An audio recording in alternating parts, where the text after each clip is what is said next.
Good day, everybody. Welcome to the Ocean Theory Forecast for Sunday, August 21st, 2011. This is Jim Sloman speaking.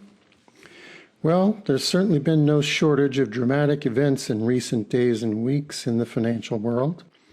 It seems to me that the fundamental context of all this is the almost unlimited growth of money and credit in the last 4 decades or so, ever since Nixon removed the last backing of gold in 1971 from the US dollar, the world's reserve currency.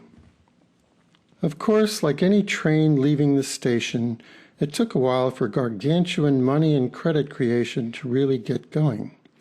The process was greatly facilitated by the appointment in 1987 of Alan Greenspan as chairman of the U.S. Federal Reserve Board. As successive crises appeared around the world, ranging from the 1987 stock market crash to the recession in the early 1990s to the 2000-2003 stock market crash, Greenspan consistently applied one remedy, like a pickpocket who sees only pockets. He created more money and fed it into the system. This induced a phenomenon known in the financial world as the Greenspan put. Investment banks, securitizers, governments, corporations, and yes, consumers gradually came to believe that the Fed would always come to the rescue. That, plus lower and lower interest rates as time went on, created a culture and gradually a worldwide culture of risk on. That is, it was okay to take on more and more risk. It was okay to reach out to riskier places on the yield curve. Ultimately, it was okay to create more and more and more credit and debt because the cavalry would always come over the hill to rescue things. Of course, governments were complicit in this. Every successive U.S. administration and Congress, instead of balancing the budget, found it easier politically to add on further layers of debt to pay the bills.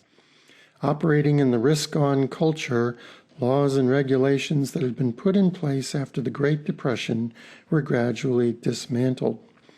We don't have time to go into them all, but one famous example is the Glass-Steagall Act, enacted in 1933, which basically said that commercial banks, which take depositor money, can't simultaneously engage in risky trading, investment bank, and insurance practices, which can put that depositor money at great risk.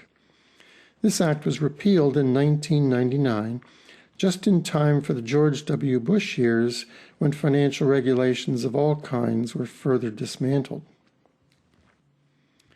And so gradually a financial Wild West paradigm appeared all over the so-called advanced industrial world in which almost anything went. After all, hadn't the economies of the world held up well and prospered during the roaring 1980s and 1990s? Of course, something that in moderate doses can be a reasonably good thing, or at least not terribly harmful, can become poisonous in larger doses. Just ask an alcoholic or an investment bank on Wall Street that helped to create larger and larger amounts of debt through securitized mortgages and other collateral. But of course, it wasn't just Wall Street or its counterparts across the world. It was also governments that wanted to spend money on wars or tax cuts or social welfare programs, but didn't want to fully fund them, or in some cases fund them at all. So much easier to put it on a national credit card. It was consumers who wanted to buy houses or other purchases they couldn't really afford. Live now was the advertising slogan. Worry about the consequences later. It was the nip 'em, strip 'em, and flip 'em manifesto of leveraged corporate buyouts, where the prey company essentially was used to finance its own takeover. So what if employees had to be laid off or jobs moved elsewhere? Somebody else down the road could worry about the consequences. Unfortunately, the down-the-road place and time has arrived. The world in general, but the industrialized world in particular, has kicked the can down the road just about as far as it can go. Very much like a drug, the same money and debt creation that serves to stimulate an economy in the early and middle stages acts as an increasing drag on the economy in the later stages. That's where we are now. As the world debt load has increased, more and more economies have struggled just to stay afloat. And the old reliable remedy, even more money and debt creation to solve the problem, is having less and less effect. In fact, we've reached the point where more and more money and debt creation is exacerbating the problem. In other words, the solution of more money and debt creation, more fiscal stimulus, has itself become the problem, and an increasingly overwhelming one. The mountain of global debt at all levels and sectors of government and society has become a kind of brick wall that the global economy is running into. Increasingly, the economies of the world are groaning and beginning to falter and fall under this heavy burden of debt. Historically, when an economy has taken on too much debt, that debt must somehow be removed before that economy can truly grow again in an organic way. In other words, the enormous debt load, which has become toxic and poisonous to the economy, must somehow be canceled and wiped out if the economy is to be reset and given a chance to be healthy again. Unfortunately, there are only 3 ways of doing this, and all of them are painful. One way is to try to pay down the debt through austerity. But as the riots in Greece and Spain and Great Britain and elsewhere have shown, this has its own severe costs, not least an extended period of recession, depression, and social unrest. A second way is to default on the debt, which countries ranging from Russia to Argentina and countless others in history have tried from time to time, which has its own costs, not least of which is, again, a period of depression. The third and the most time-honored way is to inflate away the debt, that is, to make the debt more and more worthless by depreciating the currency. This leads eventually to hyperinflation because it takes more and more money creation to stave off the ultimate catastrophe for a little while longer. It's worth noting that all hyperinflations are also and simultaneously depressions, for the simple reason that the currency itself is being destroyed. You'll notice that the common feature of all 3 methods of wiping out the debt entail an extended period of economic malaise and depression, which is exactly where we and the rest of the world are heading. The world is in for an extended period of depression, one way or another, a depression that for those of us in middle age or later will probably last beyond our lifetimes, since we're correcting by far the largest debt bubble in the history of humankind. The markets are beginning to sense this and are beginning to respond with unprecedented tremors, as we'll see. So let's turn now to our charts. This first chart is a weekly chart of the US dollar, and let's take a moment to briefly review the indicators we'll be using, all of which are from the Ocean Theory library of indicators and software. Here in the upper left, you see the price chart itself, where 2 fundamental ocean indicators are located. The line in blue is the natural moving average, which differs from other moving averages by constantly adjusting itself in a natural way to the conditions of the market. As we'll see, it is the most natural place for a market to return to, as it did, for instance, here and here and here, and most recently here. The dotted blue lines above it and below it are standard deviation lines. In orange is the fast natural moving average, or fast NMA, a faster version of the natural moving average. The dotted orange lines above it and below it are its standard deviations. In the first subgraph on the left is the NMC2, which is the most basic picture or pattern of a market. Simply looking to see whether it is positive or negative is a strong indication in itself of what a market is doing. Additionally, the NMC2 is capable of producing 0 hits from above or below, which represent points of tension in a market where it is likely to move strongly. An example is this circle here. In the second subgraph on the left are what we call the bounded rainbow indicators. The NST in orange and the NDX in blue. Their own natural moving average is in green. The interaction of the NST and the NDX can tell us a great deal about a market.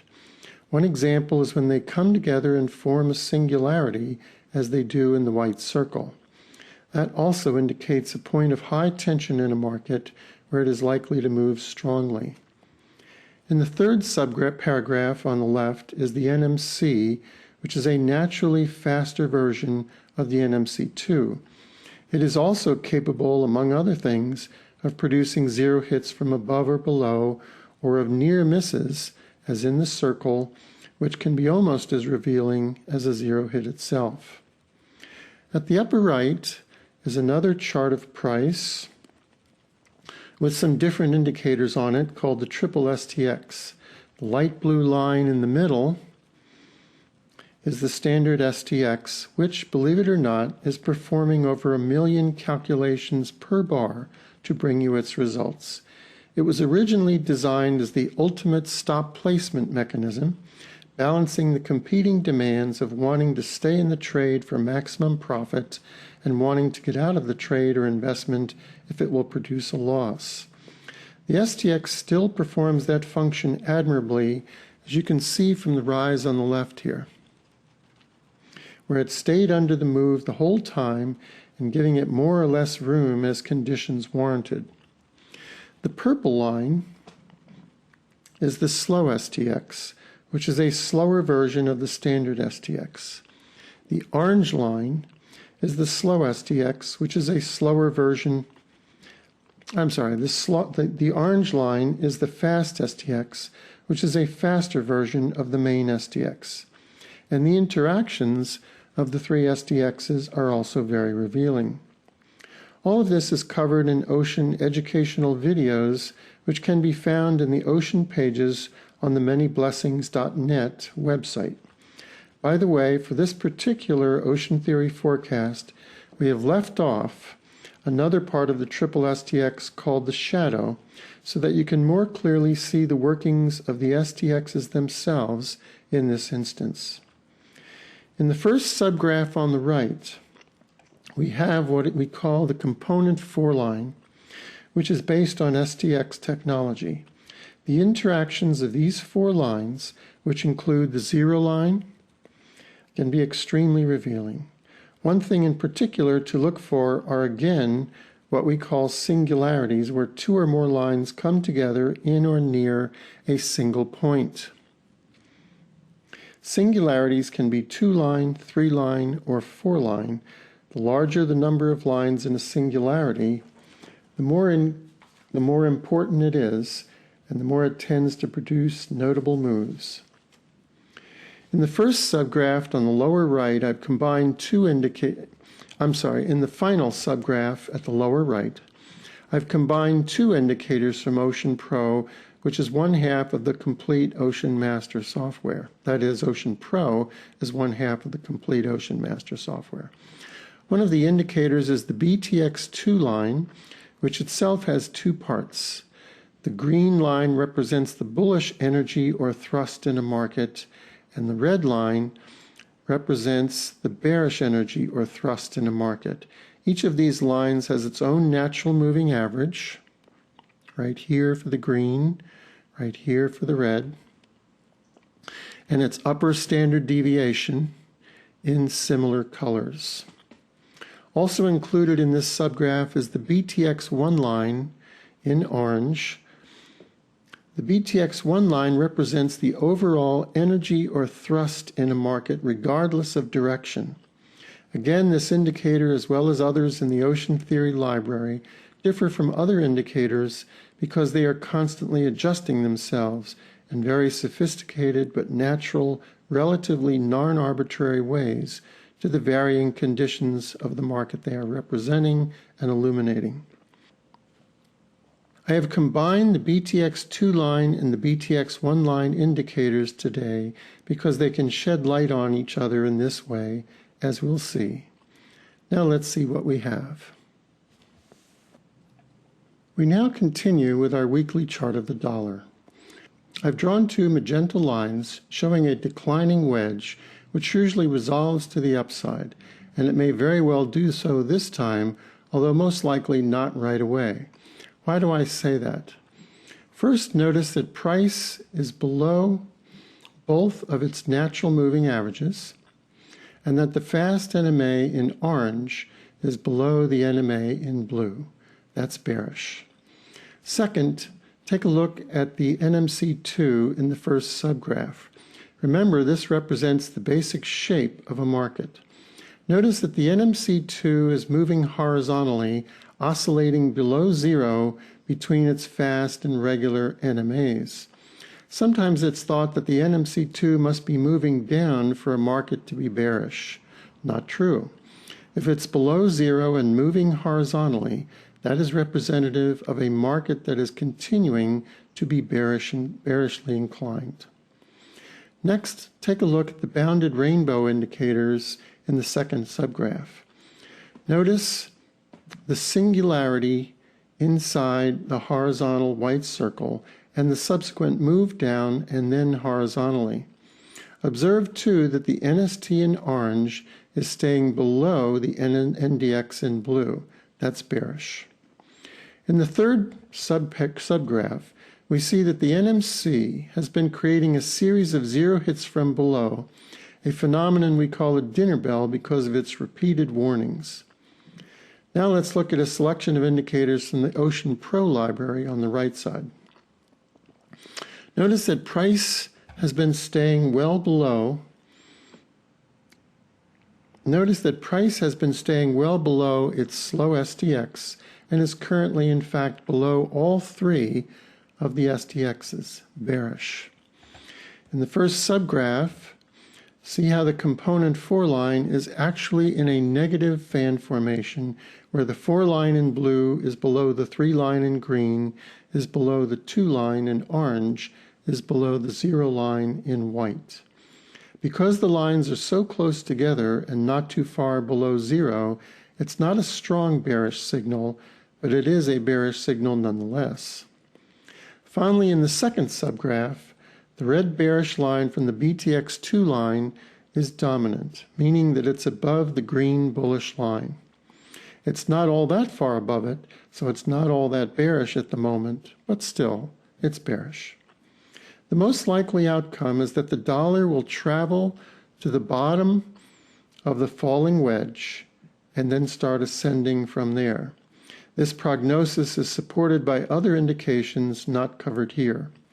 Notice, too, that even if the dollar did go up a bit from here, it would likely create a zero hit from below in either or both of the NMCs, most likely sending it down again.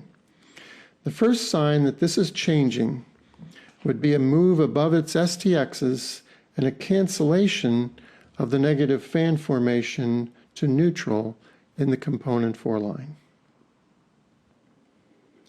This next chart is a weekly one of the S&P 500, the standard index of the U.S. stock market. And what I'd like you to observe here is the extreme violence and force of the move down. In my opinion, this is not the start of a normal bear market. In my opinion, this is the beginning of a real monster. Compare this move with the more typical bear move at the left, which occurred in May and June of 2010.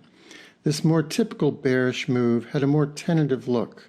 It goes down, it goes up, it goes down, it goes up, red then green, red then green. That's typical. Now look again at the movement of the last 4 weeks. In my opinion, this is not the start of a normal bear market. It's violent, relentless, single-minded. That doesn't mean that this market is going to move down in a straight line. This bear market, if such it proves to be, will also have its up moves, some of them quite substantial, because that's what markets do. Nevertheless, this move has a totally different character and flavor. By the time this is all through, this market may be much, much lower than anyone suspects right now. This market appears to be waking up to the fact that the world economy is in extremely serious trouble. To reinforce what was said concerning the previous chart, I'm showing you now a monthly chart of the S&P 500 so that you can see the start of the bear market that began in 2007. Notice how tentative it is compared to the recent move. At the beginning, it's taking baby steps compared with the recent move. Now, of course, at this bird's eye monthly view, even what looks like baby steps are in fact quite substantial bearish moves. Nevertheless, the bear market that began in 2007 was rather tentative at first. It took a while to get going. Compare that to the recent bearish move. It takes a few small steps at first, and then bang, it just goes straight down. I've been looking at markets since 1975, and to my perhaps jaundiced but experienced eye, that is indicative of the beginning of a bear market that really means business, one that ultimately could make the bear market of 2008 look like a walk in the park. Let's remember, I could be wrong, and let's hope that I am. In the final analysis, markets can go wherever they like. Though good analysis can indicate probabilities, there can be no certainties where markets are concerned, and the nature of a probability is that sometimes a market can and will go against the probability. This could be particularly true where we have the wild card of a Federal Reserve Board that could begin pumping gigantic amounts of money into the stock market at almost any time. My best guess is that the Fed took such heat for QE2, its last quantitative easing or money creation, that it will be reluctant to do so this time until the market and the economy have dropped low enough so that there is a general clamor for it to do something. That the Fed will sooner or later continue in its money-creating ways, I have little doubt. My best guess is that QE3, or whatever they call it, will probably begin sometime in the early months of next year, though my opinion of that could change as soon as this Wednesday when Bernanke speaks at Jackson Hole, Wyoming. An educated guess is that he will try to jawbone the market up by hinting at a possible QE3 somewhere down the road. And it seems to me that, regardless of any short-term fluctuations, it won't work, and he'll have to follow with the real thing sometime in the winter. Now we're back to our weekly chart of the S&P so we can see the ocean indicators. What do we see? Notice the small circles in the middle of the left-hand subgraphs. The NMC2 came down to its natural moving average, then bounced up from it.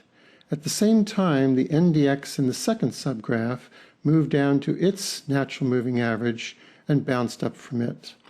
The thing is, the mathematics of these two indicators is about as different as they could be, so when they coincide like that, it's worth paying attention to. At the same time, of course, price itself came down to its fast natural moving average and bounced off of it. Sometimes the market really does ring a bell, and that was one of those times. Once price cleared above its triple NMA, once price cleared above its triple NDX, once price cleared above its triple STX, you were off to the races and a very nice move to the upside. So what do we see now? Observe, first of all, how far price has gotten below its three STXs. This market would have to do an awful lot of work, to say the least, to get back to its STXs, at least at their current levels. It's doubtful that that would happen anytime soon, if ever. Second, we have a negative fan formation from the component 4 line, bearish at least at this weekly level. Third, notice the rising bottoms of the red bearish line of the BTX2 line.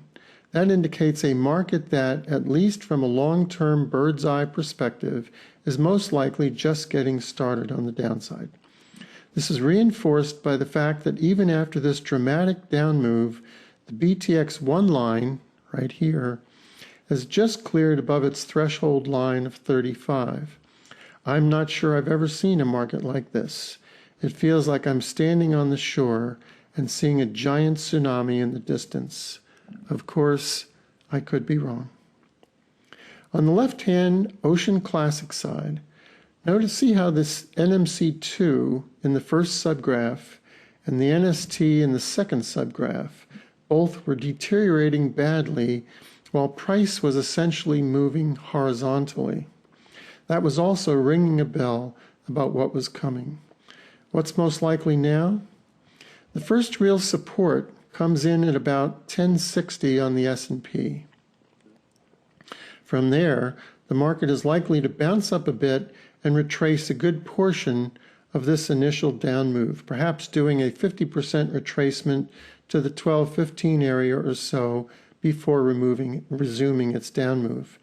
All of this, of course, will need to be refined based on actual market action, but that's my best estimate at the moment. Let's look at a 60-minute chart to refine our analysis. The first thing I want to bring to your attention is on the right-hand side in the first subgraph. Notice the circle at the very left, which surrounds an extraordinary 4-point singularity. A 4-point singularity from the component 4 line is about as rare as a 4-leaf clover, but much more significant. It means that there is a high probability of a large, quite substantial move, and indeed, as you can see, the resulting move was gargantuan.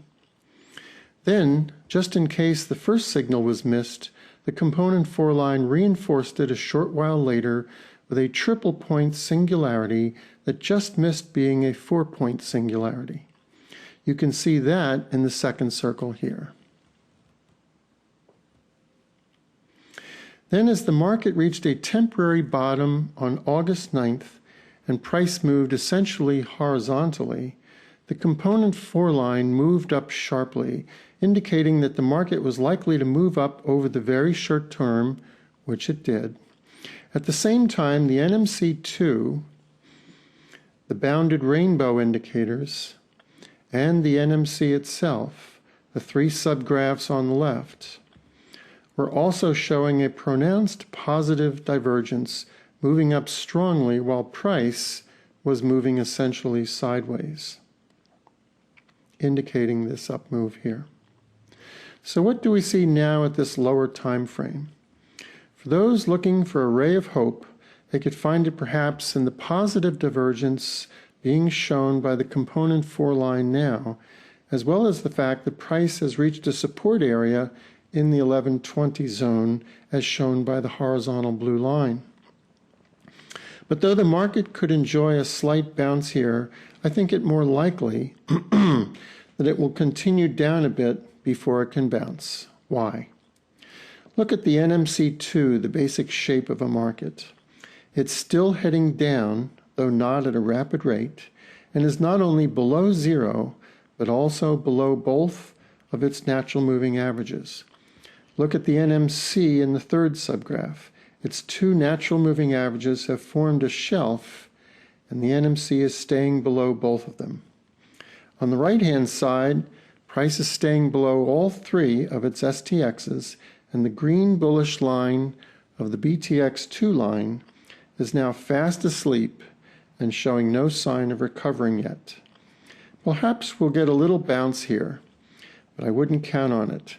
As said previously, I think it's more likely that the market will move down to the 1060 area, give or take, before undertaking perhaps a more substantial bounce. Here is a weekly chart of the Dow Jones European Stock Market Index. Here is Europe, which in my opinion is the leading edge of the developing global crisis. The first thing we see is the decisive, aggressive move to the downside once the index moves below its trend line, which dates back to June of last year, and actually a good deal before that. Just in passing, look at the circles on the left-hand side. The NMC is doing a very nice zero hit from above. At the same time, the bounded rainbow indicators in the second subgraph are doing a very pretty triple compression singularity, and simultaneously the NMC is bouncing off its natural moving average at the green line. At the same time, too, the red and green BTX2 lines are kissing and then bouncing away from each other. Finally, the blue component 4 line is doing a near zero bounce from above, signaling an imminent move to the upside, which indeed occurs. Then at the top in May, a number of the indicators are hitting their upper standard deviations here and here and here.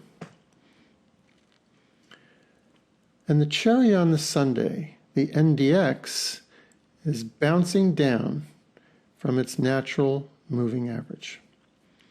But actually, that's probably not the best place to have gotten short. Look at the component 4 line again. What we've seen so far from the other indicators was a warning. But then the component 4 line produces a near triple singularity, telling us that something quite substantial is most likely coming.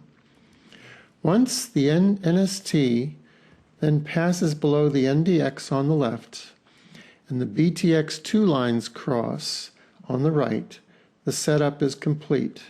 At the same time, the regular and fast STXs have moved close together right here and open up a gap between themselves and the slow STX, giving us a final warning. Price then moves below its STXs, makes an attempt to rally above them, fails, and is gone, succumbing to its downside plunge. What now? Just look at the current state of all the indicators. I don't have to say a thing, just look. There's nothing positive anywhere, at least at this weekly level. Unless Europe's political leaders can come up with some kind of miracle vis-a-vis their very large debts, the picture looks grim indeed. French banks alone hold some $2 trillion in debt from European southern periphery countries. Yes, that might have something to do with the movement of the stock of Societe Generale this week, one of France's 3 largest banks. The stock simply collapsed this week. Let's go to a daily chart for more clarification. Here's a daily chart of the Dow Jones European Stock Index. Notice first of all the incredible 4-point singularity at the circle at the left-hand side of the component 4 line. These really are as rare as hen's teeth, yet here is another one, and its prognosis is just as grim as the other one we saw. It signals that something very, very substantial is coming. At the same time, you have a zero hit from below on the NMC, adding to the grim prognosis for this index. Now fast forward about 2/3 of the way across these charts at the beginning of the sharp edge of the down move. Notice that price makes one last attempt to return to its natural moving average and then pulls away from it and can return no more. At the same time, the NMC2 is making a near zero hit and then an exact zero hit from below. At the same time, the NDX is essentially bouncing off zero from the downside while producing a near singularity with the NST. And the component 4 line is producing what we call an A-frame house, where the 2 line and 3 line are essentially moving sideways while the 4 line moves up and then turns. To cap the signal, the BTX2 lines kiss each other at their center line and then immediately bounce away from each other. Once price moves below its STXs, which have produced a near singularity of their own, it's all over. Price moves into the abyss. What do we see now? One important thing of note is the singularity pocket formed by the dominant red line of the BTX2 line with the orange BTX1 line. That indicates that the down move is gathering strength. At the same time, the NMC2 moved up to its natural moving average, but couldn't surmount it, and then fell away, now below its fast NMA. Simultaneously, the NMC in the third subgraph did a zero hit from below and fell away also below both of its natural moving averages. The NST in orange is staying below the NDX in blue, a bearish sign and pointing straight down. And we have a negative fan formation from the component 4 line. Could we get a significant bounce up here? Sure, anything can happen, but I wouldn't count on it. If we do get a bounce here, it's likely to be short and weak, failing quickly. More likely is that price will just move straight down below the recent low and continue for a bit before any sort of real bounce can even be contemplated. A small ray of hope is that you have some positive divergences. Maybe that will help, but again, I wouldn't count on it. Miracles can and do happen occasionally. This market needs one. Here's a monthly chart of our old friend gold. The gold bulls are in full roar. Gold 2,000, gold 5,000, gold 10,000. Will gold get to all those prices eventually? Most likely. But personally, and I could be way off here, but I think it needs a rest from its labors first. It's had an extraordinary run for the last 3 years, but now I think it needs to come down and gather some energy from lower levels first before it begins its next assault on the stratosphere. Why do I say that? For a number of reasons. First, notice the very reliable cycle that the gold market has carved out at this monthly level, in which the aqua circles on the NMC2 confirm for us. By the way, I consider the circle at the left to be a double top which straddles the cycle line. Now observe that the recent advance has occurred right on schedule at the termination of the cycle and the beginning of the next, right in line with the other tops. The exact top of the cycle occurs at the end of August, 9 days from now, but we have reason to believe that this is it right now. Of course, where gold is concerned, anything is possible. But look at the top in the right-hand chart. It falls exactly on the upper trend line connecting tops in 2004, 2006, and 2008. Next, observe on the left-hand price chart that price is now an amazing 45% above its natural moving average. And remember that the NMA is the most natural place for a market to return to. This is a rubber band stretched really tight. That doesn't mean that it couldn't get stretched even tighter. Nothing is impossible. But this is a market that seriously needs some rest, particularly if it is to remain healthy. Next, notice the extraordinary distance in the BTX2 line between the dominant green line and the subordinate red line. They're now almost 65 points apart, which is more than it's been at any time during the bull market dating back to the early part of the millennium. Could the rubber band get stretched even tighter? Sure, but even the most bullish of markets has to take a rest from time to time, and I can't think of a better time than now when bullish sentiment on gold is completely off the charts. Next, notice the profound negative divergence from the component 4 line. As this was moving up, this was moving down. Yes, it's still in a positive fan formation, so gold could move up even from here, but I think that profound divergence at the end of this cycle is telling us something. Next, look at the left-hand side of the workspace and observe that price is above both of its standard deviations. It's hard to see them here, but they're the orange and blue lines. The last time that happened, at every previous top at the monthly level.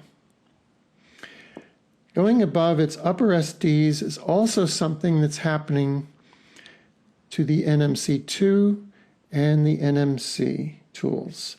The last time that happened, at every previous top.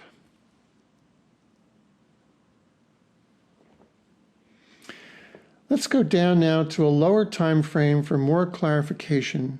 But before we do, I invite students of Ocean to rewind the video a little, disregard what this old fool is saying, and just study some of the bullish signals given by Ocean along the way in this extraordinary move. We're not going to spend time on them here, but the signals are profound. The circles identify some of the places to look. Here is a daily chart of gold, and the first thing I'd like you to regard is, again, the extraordinary distance between price and its natural moving average in blue. Even at the daily level, this is a rubber band stretched awfully tight. That doesn't mean it couldn't get stretched even tighter, but rarely do we see a market stretched as tight as this. Now look at the extraordinary distance between the two BTX2 line, the green and the red. The distance is actually larger than we saw at the monthly chart, 77. Now observe the extraordinary distance at the component 4 line between the 4 line in blue and the 0 line in white. It's far above anything else I've seen.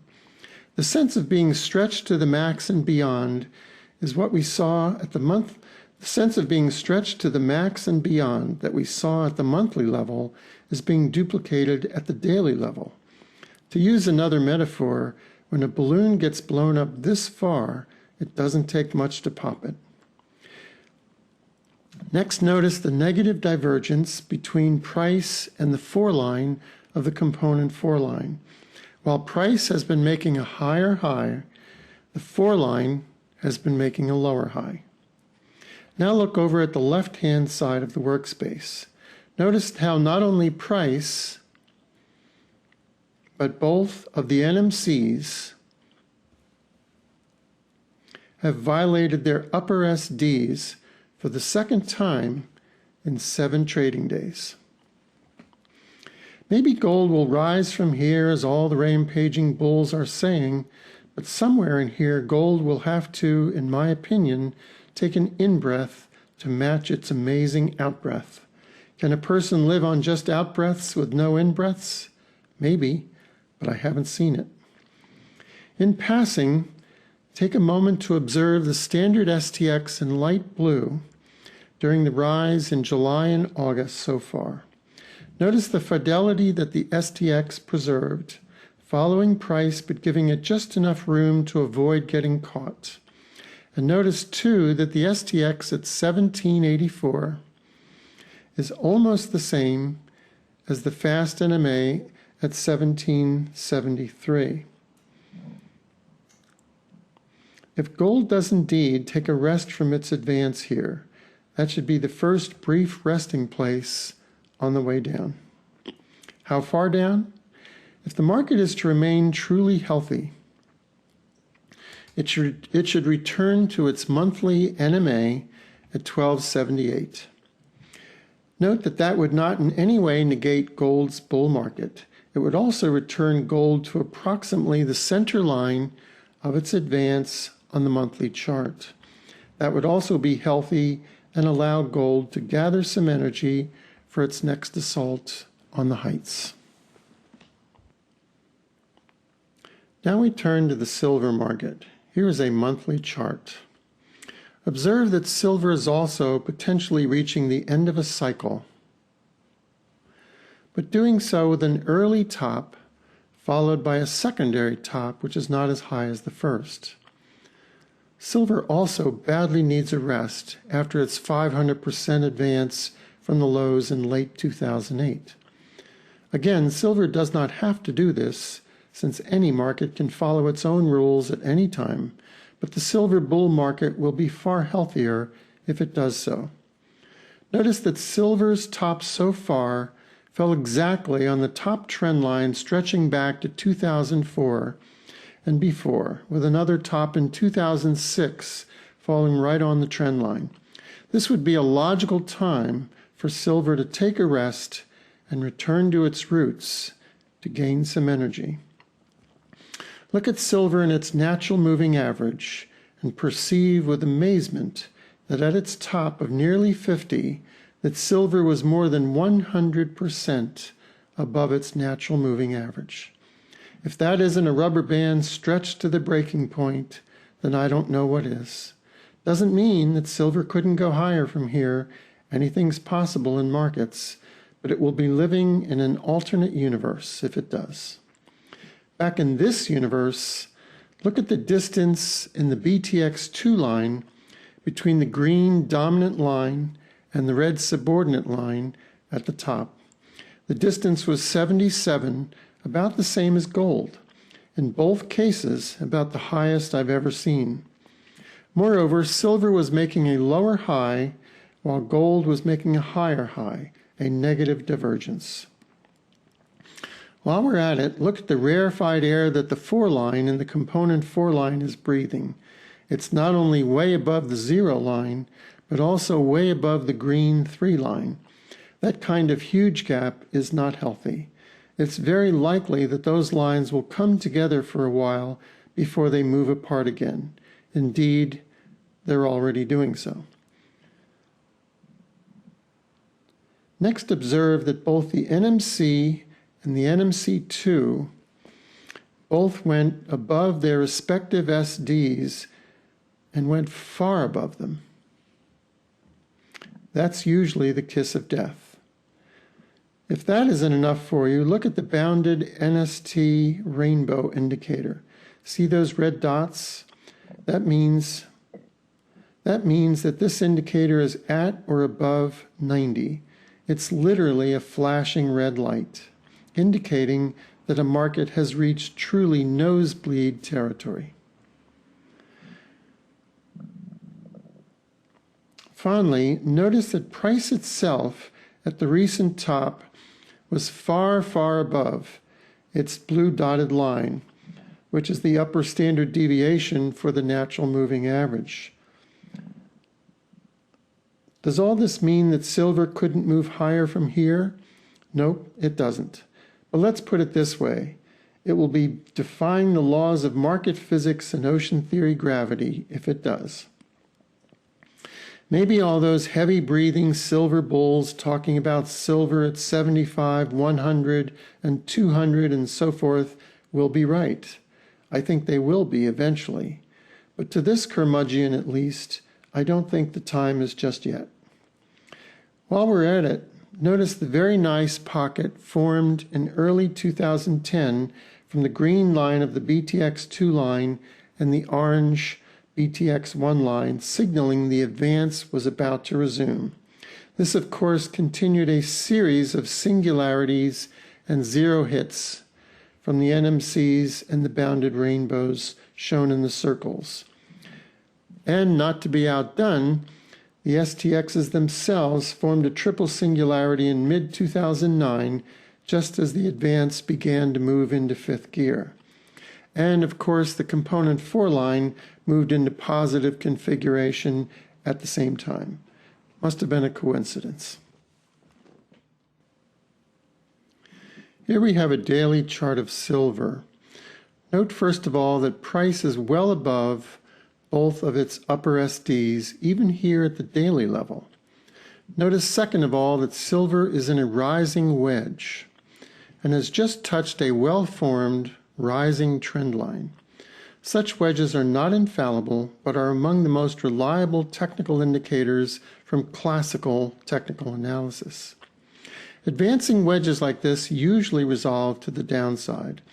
If our analysis is correct, silver can be expected to break below the lower trend line at 39 or so fairly soon and continue down from there.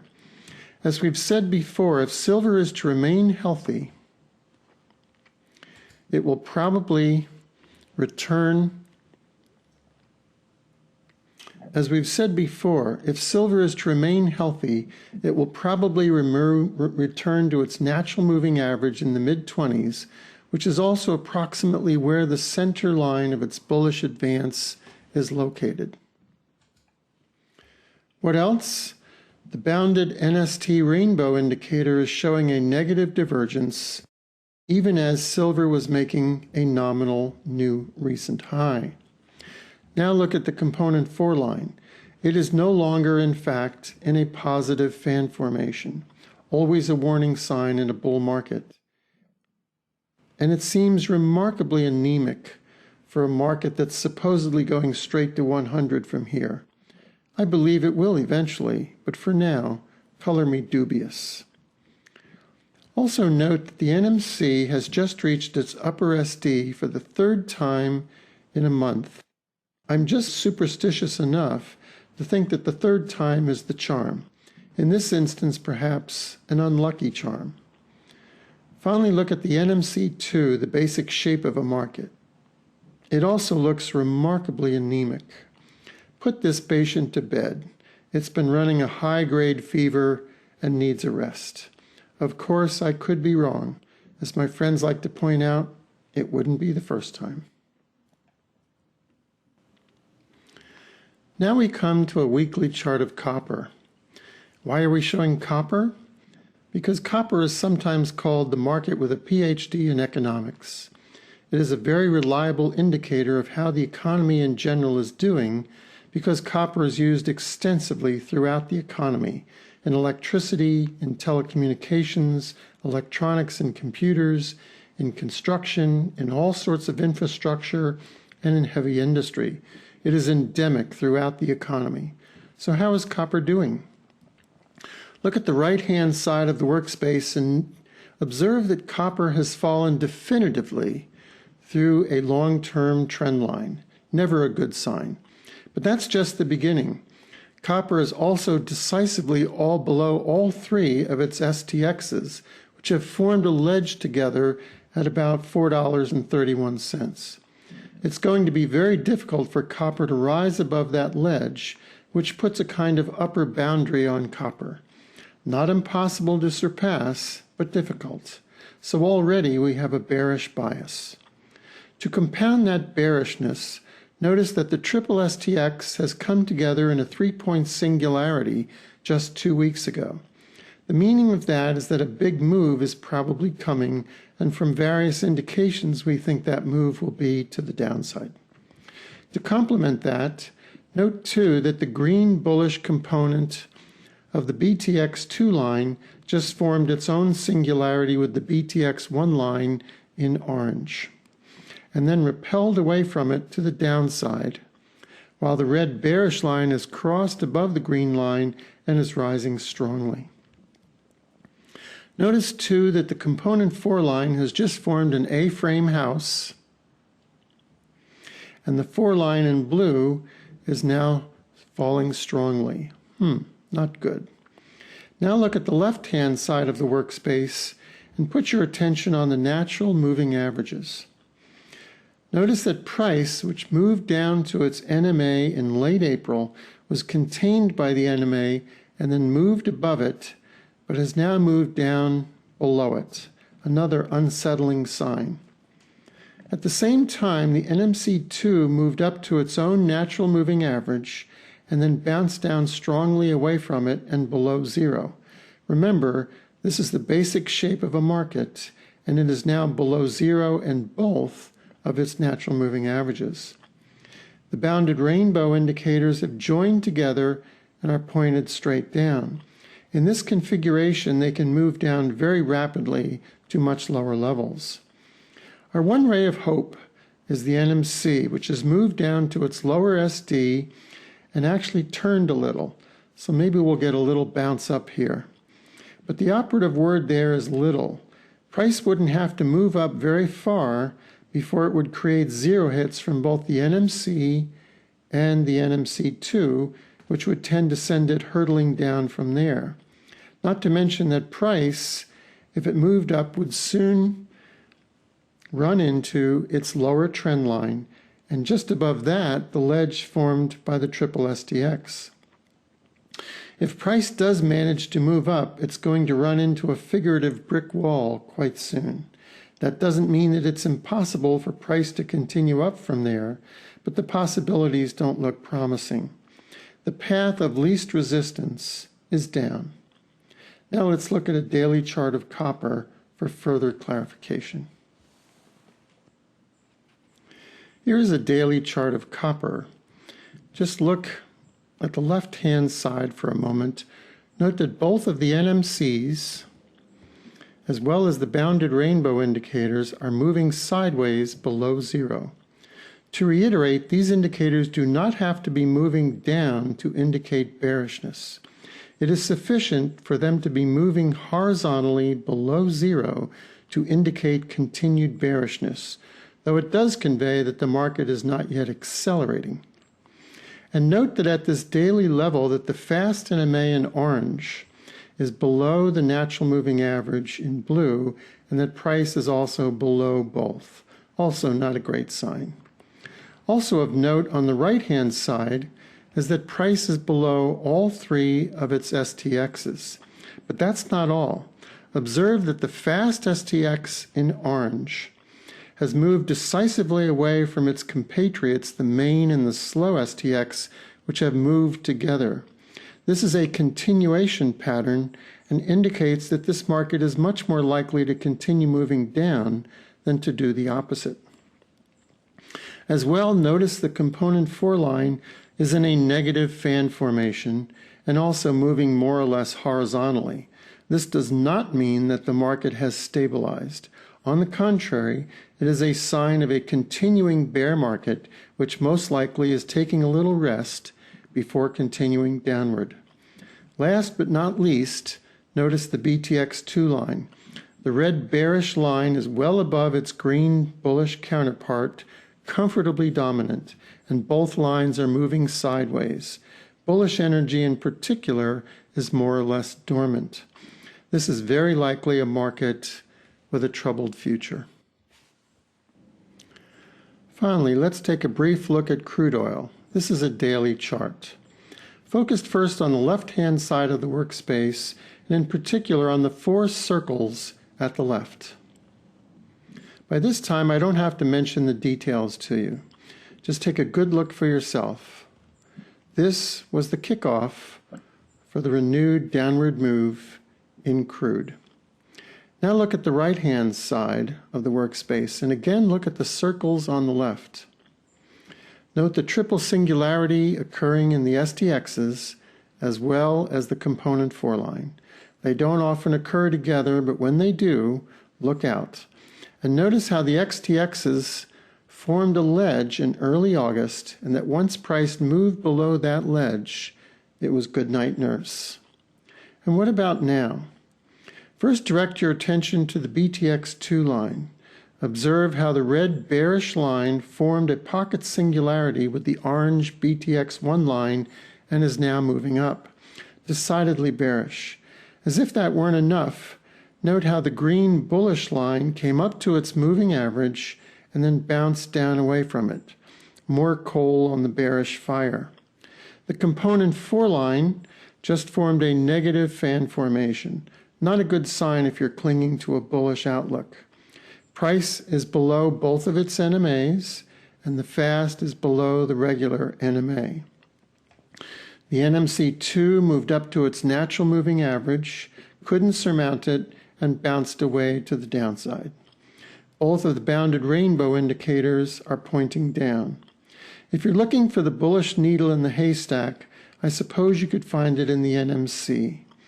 It oscillated between 0 and its natural moving average for a little while, then moved below both of its MAs, but has now turned up a little.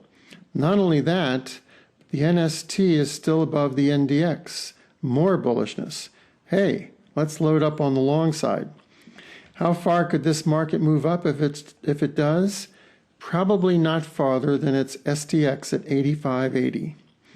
I think it would have a hard time moving above that for now unless a terrorist attack happens somewhere. In the absence of something like that, things here look a lot more bearish than bullish. And that's not even looking at the higher time frames in crude. Believe me, if you're bullish, you don't want to see them. That's the Ocean Theory forecast for August 21st, 2011. The next Ocean Theory forecast will be in 1 month on Sunday, September 18th. In closing, I'd like to read you today a saying from the Hawaiian Huna healing tradition. If you're in conflict with someone, try saying this to yourself over and over about this person. It sounds counterintuitive because if we're in conflict with someone, we're usually filled with self-righteousness about them. But try it. See for yourself. It's magic. Here it is. I'm sorry. I love you. Please forgive me. I'm sorry. I love you. Please forgive me. That's all for today. May every possible good fortune be yours until we meet again. Bye-bye now.